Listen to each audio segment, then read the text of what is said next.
राम राम राम राम।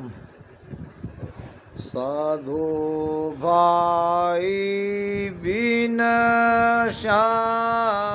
सोचन कीजे, संतो भाई बिन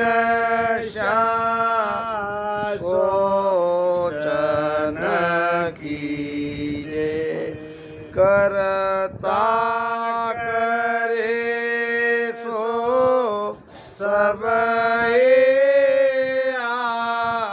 आची, करता करे सो सब आची, आनंद मगन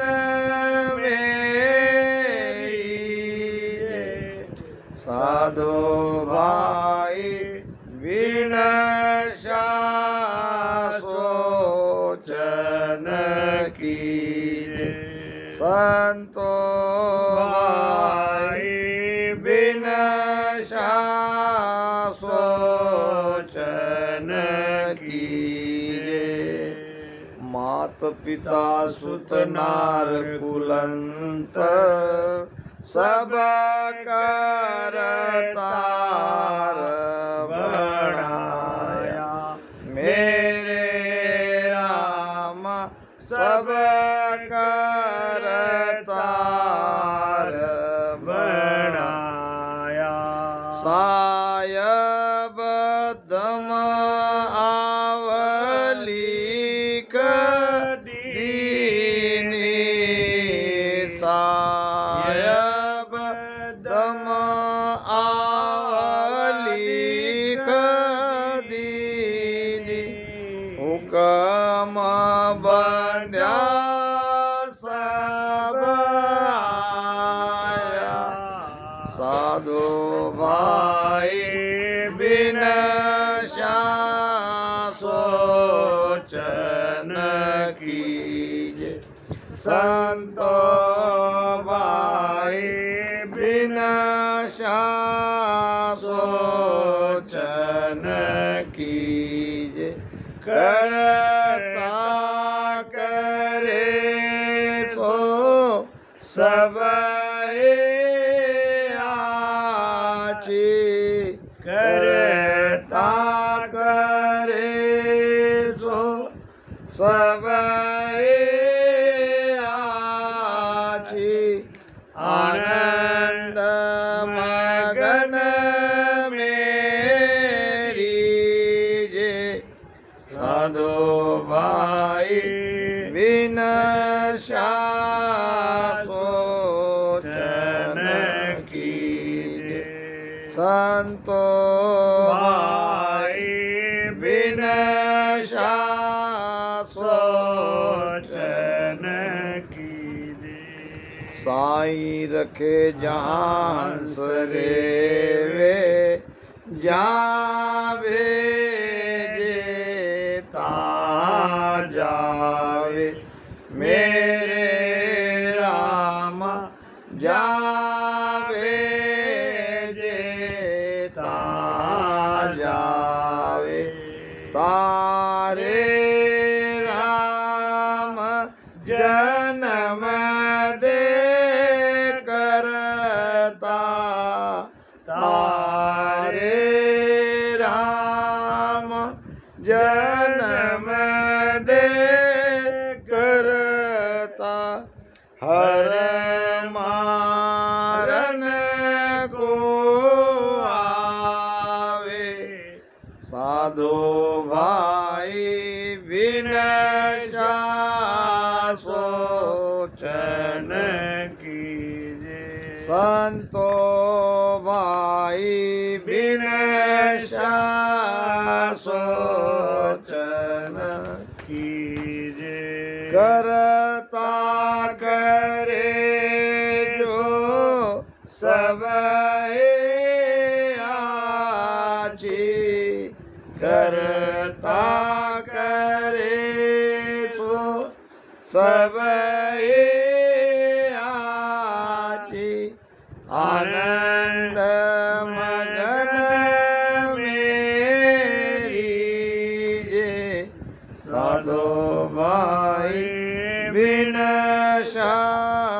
सोचन कीजे संतो भाई बिन सोचन कीजे तीन लोक बाजी हर मांडी जन्म मरण है गेलो मेरे राम जन्म मरण है गेलो या में दुखी हो मत कोई या में दुखी हो मत कोई ज्ञान विचार रसलो साधो भाई बिन सोचन कीजे संतो भाई बिन सोचन कीजे करता करे सो सब आची करता करे सो सब आची आनंद मगन मेरी जे साधो भाई बिन सोचन कीजे संतो भाई बिन सोचन कीजे देखो ज्ञान विचार कर सारो देव्यनेण सूजो मेरे राम देव्यनेण सूजो वे के सुख राम आप बसनाई के सुख राम आप बसनाई ताको बोलन रो साधो भाई बिन सोचन कीजे संतो भाई बिन सोचन कीजे करता करे सो सब आची करता करे सो सब आची आनंद मगन मेरी जे साधो भाई बिन सोचन कीजे संतो भाई बिन सोचन कीजे राम झूठे सुख को सुख कहे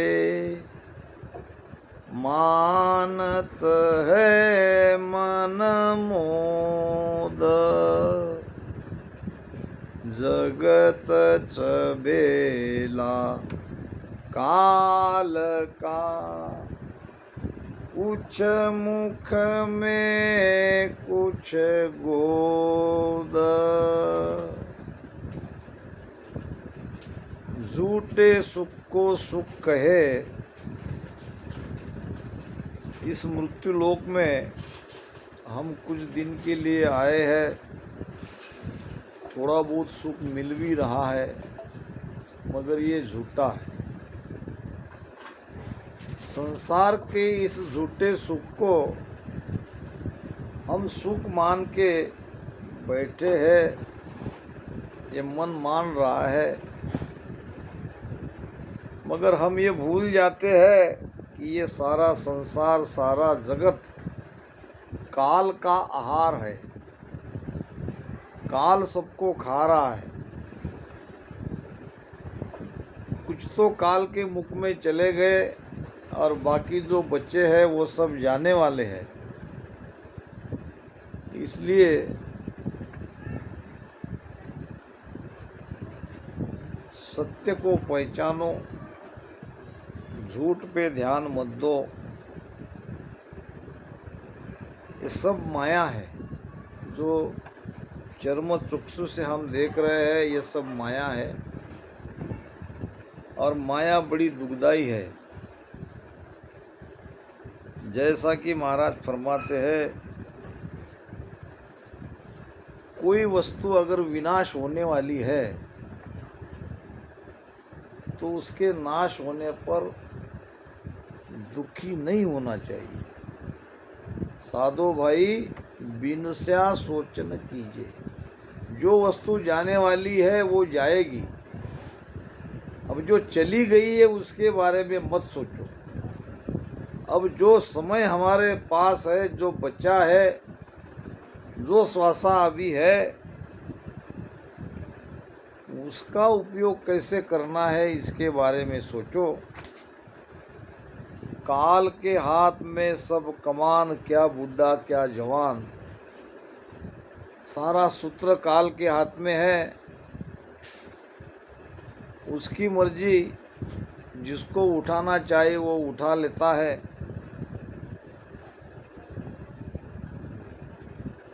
करता करे सो सब ही आची। यानी जो भी ऊपर वालों ने हमारे साथ किया है वो अच्छा किया, ये मान के हमको चलना चाहिए। अगर हम उसको दोष देते बैठेंगे तो क्या होगा? दुखी होंगे, रोते रोते मर जाएंगे। उसके ऊपर कोई फर्क नहीं पड़ेगा।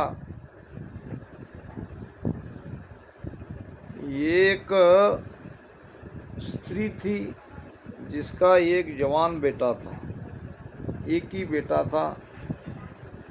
पति के मरे हुए बहुत साल हो गए थे। एक बेटे के आधार से वो जी रही थी। धीरे धीरे धीरे धीरे बेटा जवान हो गया और एक दिन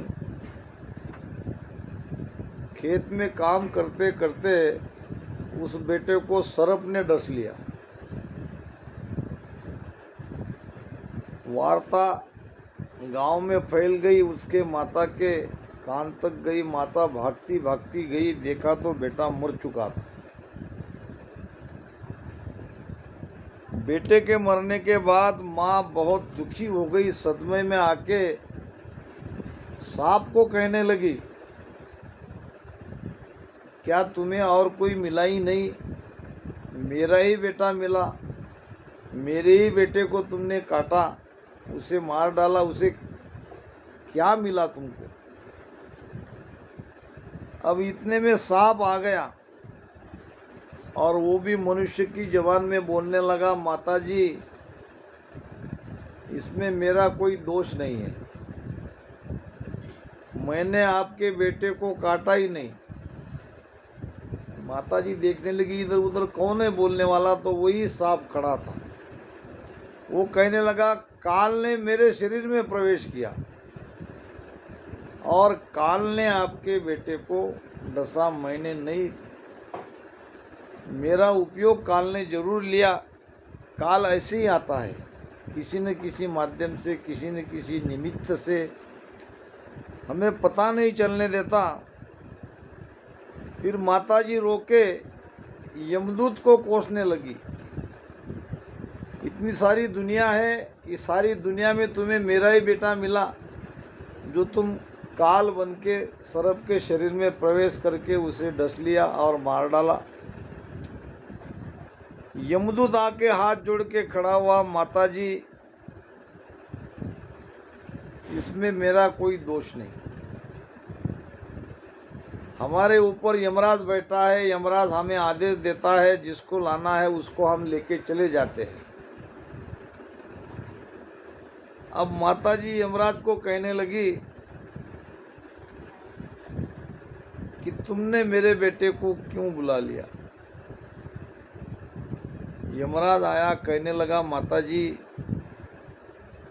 ये तो विधि का विधान है, जिसकी श्वासा खत्म हो जाती है उसको हम तुरंत बुला लेते हैं। तो तुम्हारे बेटे की आयु इतनी ही थी, श्वासा उसकी खत्म हो गई, किसी न किसी कारण से उसे हमको बुलाना था, हमने बुला लिया। ये तो रीत है 3 लोगों की, और मरता तो केवल शरीर है। तुम्हारा बेटा न मरा न मरेगा, वो तो अपने कर्म अनुसार और 84 में जाएगा। तो महाराज कहते हैं कि ये शरीर विनाश होने वाला है, जो वस्तु विनाश होने वाली है उसके बारे में सोचो मत, करता करे सो सभी आची आनंद मगन में रीझे। उसने जो किया वो अच्छा किया ऐसे मान के आनंद में रहो, अपने आनंद के धारा में मगन रहो और उसके बारे में सोचो मत। मात पिता सुत नार कुलंतर सब करतार बनाया, इसमें से हमने किसी को नहीं बनाया। हमारे माता को, हमारे पिता को, स्त्री को, बेटे को, बेटी को, सबको परमात्मा बनाता है, हमने नहीं बनाया। अब जो चीज़ हमने बनाया ही नहीं वो होने के बाद दुख करना ये ठीक नहीं। सायब दम आओ लिख दीनी हुक्म बंध्या सब आया। उस मालिक ने पहले ही हमें कितने दिन रहना है, कैसे रहना है, कितने दिन की हमारी आयु है, ये सब पहले ही लिख दिया, पहले ही श्वासा दे दी। कहते हैं कि पहले बना प्रारब्ध पीछे बना शरीर, ये पहले ही तय हो जाता है कितने दिन मृत्यु लोक में रहना है, किस घर में जाना है, कैसे वहाँ सुख दुख मिलेगा और कब वहाँ से निकल जाना है, ये पहले ही तय होता है। केवल इतना ही है कि हमें पता नहीं। वो मालिक श्वासा देता है, आयु देती है, उम्र देता है और उतने दिन हम रहते हैं। साईं रखे जहाँ हंस रेवे, जहाँ भेजे तहाँ जावे। राम जी हमें जहाँ रखेंगे वहीं हमें रहना पड़ेगा। वो निर्णय हमारा कर सकता है, हम अपने बारे में नहीं सोच सकते। अगर उनको लगे कि इसे मृत्यु लोक में रखना है, कुछ कुछ देखते हम स्वयं भगवान को प्रार्थना करते हैं कि हमें अब ले जाओ, हम बहुत दुखी है, मगर वो पड़े रहते हैं क्योंकि राम जी उनको जिस स्थिति में रखना चाहते हैं वैसे रखना पड़ता है, रहना पड़ता है, और जहाँ वो भेजते हैं वहाँ जाना पड़ता है।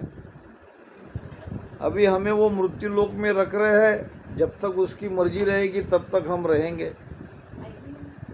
यहाँ से या तो स्वर्ग में जाएंगे या नरक में जाएंगे, फिर 84 में तो जाना ही है। तो अब उनकी मर्जी, वो 84 में भेजते कि स्वर्ग में भेजते कि नरक में भेजते, हमारे हाथ में कुछ नहीं है।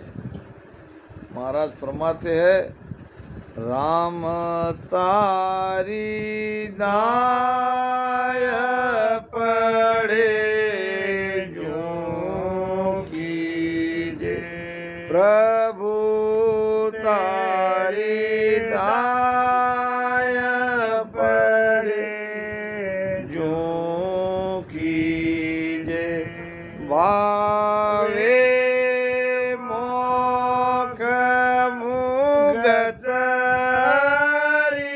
बेलो, भावे मोख मुगत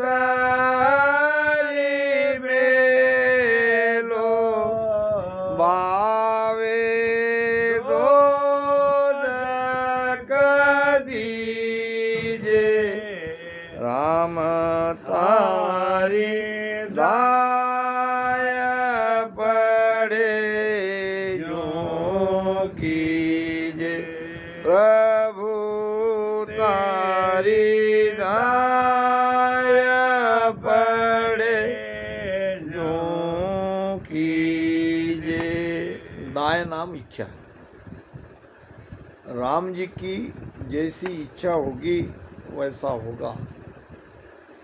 हमारी इच्छा से कुछ नहीं होता। अब जहाँ वो रखना चाहते हैं वहाँ हमको जाना पड़ेगा। साहिब दम आव लीक दीनी, हुक्म बंध्या सब आया, सब उसके हुक्म से बंधे हैं। और जब उनका हुक्म होगा ये पिंजड़ा खाली करो, तो खाली करना पड़ेगा। इस संसार को हम सच मान के बैठे हैं और यहाँ हमारा स्थायी निवास करके हम बैठे हैं, ये बड़ी भूल है। कहते हैं कि एक कोई आदमी था, उसने मकान बनाया था और बाहर में बोर्ड लिखा था किराए से देना है। अब एक व्यक्ति आया, उसको मकान की ज़रूरत थी, मालिक के पास गया, आपने जो बोर्ड लिखा है वो पढ़ के मैं आया हूँ, मुझे किराए के लिए मकान चाहिए, क्या मिलेगा?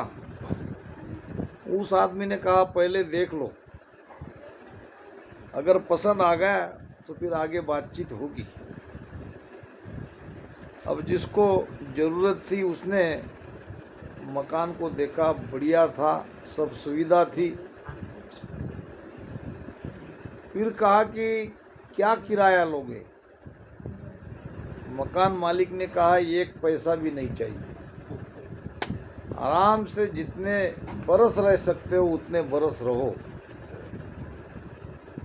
उसको लगा ये तो बहुत अच्छी बात है, मगर एक बात है, जब मैं कहूँ उसी पल में तुमको खाली करना पड़ेगा। बस इतनी मेरी बात है, एक बात ध्यान में रखो और तुम लाओ तुम्हारा सामान, ये घर की चाबी तुम्हारी, जितने दिन रह सकते हो रहो। मेरी मर्जी जब होगी तब मैं किसी भी पल में तुमको कह सकता हूँ, समय भी नहीं दूंगा और तुमको खाली करना पड़ेगा। अब ये तो मकान मिलने के कारण खुश था, ये भूल गया है कि भाई वो तो बिना कुछ समय दिए कभी भी खाली कर सकता है। तो लाके सब सामान घर में भर दिए, जितनी ज़रूरतें थी। बड़ा सा ट्रक में सारा सामान उसने लाके घर में लगा दिया, रहने लगा। कुछ दिन बाद दूसरा एक और किराएदार आया, उसके पास और ऐसे कई मकान थे, उसको भी मकान की ज़रूरत थी। उसने भी देखा और कहा कि भाई मुझे चाहिए, बता दिया, मकान पसंद आया, बोलो किराया क्या? तो किराया कुछ भी नहीं, केवल मैं जब चाहूँ, जिस पल में चाहूँ उस पल में तुमको खाली करना पड़ेगा। वो व्यक्ति सत्संगी था, उसने पहले वाले जैसे इतना सारा सामान नहीं लाया।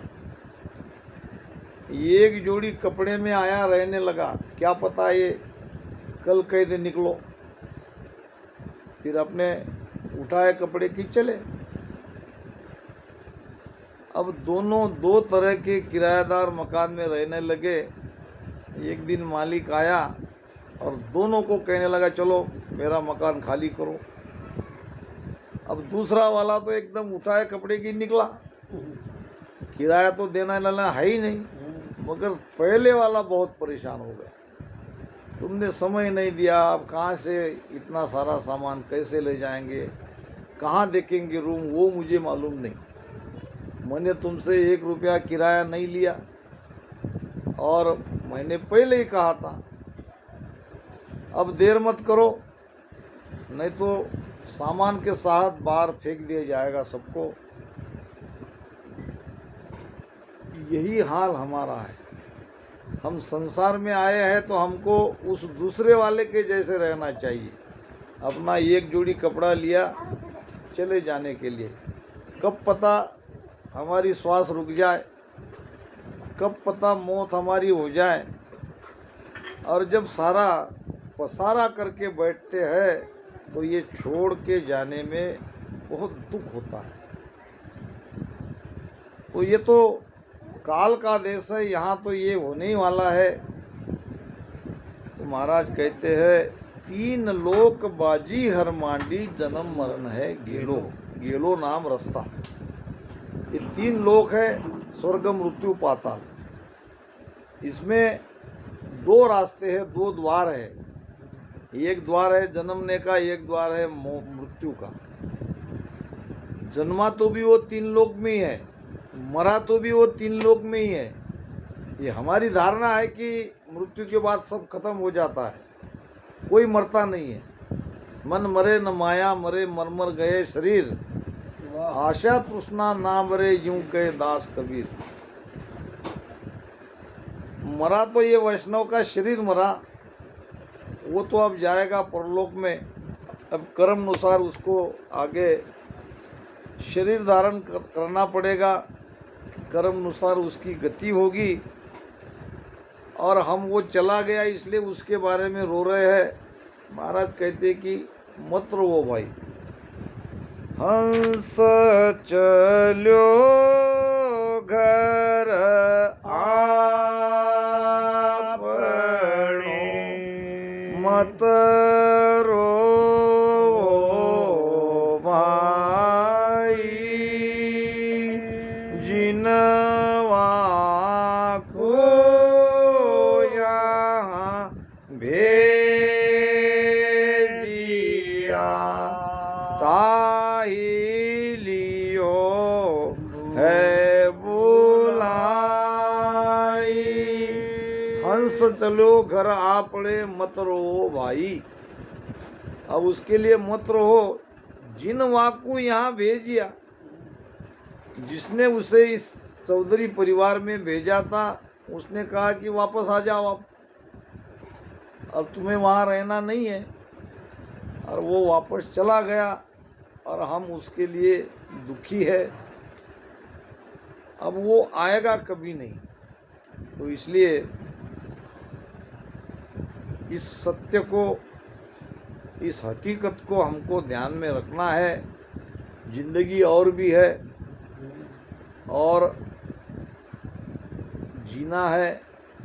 रो रो के जीने के अलावा जो भी हमारी श्वासा है, भगवान के नामस्मरण में लगा के, उनके अच्छे कामों को याद करके हमको आगे जीना है।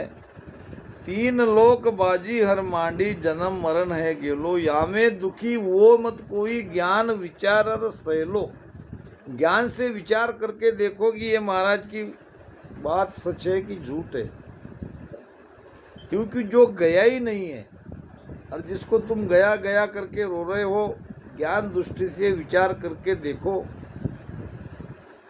वो तो 3 लोक में है। और हम भी जीवित है तो 3 लोक में है, वो चला गया वो भी 3 लोक में है, सब तो इसी में है। देखो ज्ञान विचार कर सारो, दिव्य नैण से जोवो। दिव्य दृष्टि से विचार करो, सोच समझकर विचार करो। के सुख राम आप बस नाई, ताको भूल न रो। जो आपके बस में नहीं है, जो हमारे हाथ में नहीं है, उसके जाने के लिए भूल से भी रोना नहीं है। अगर मान लो रोते भी है तो हम उसे दुखी कर रहे हैं।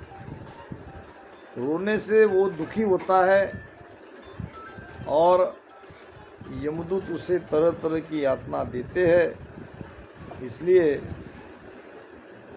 ज्ञान सत्संग उसी के लिए है कि जीवन के हर प्रसंग में हमको कैसा रहना चाहिए ये महाराज ये वाणी में हमको बता रहे हैं। और हम महाराज के शरण में हैं तो उनकी आज्ञा, उनका आदेश पालना हमारा परम कर्तव्य है।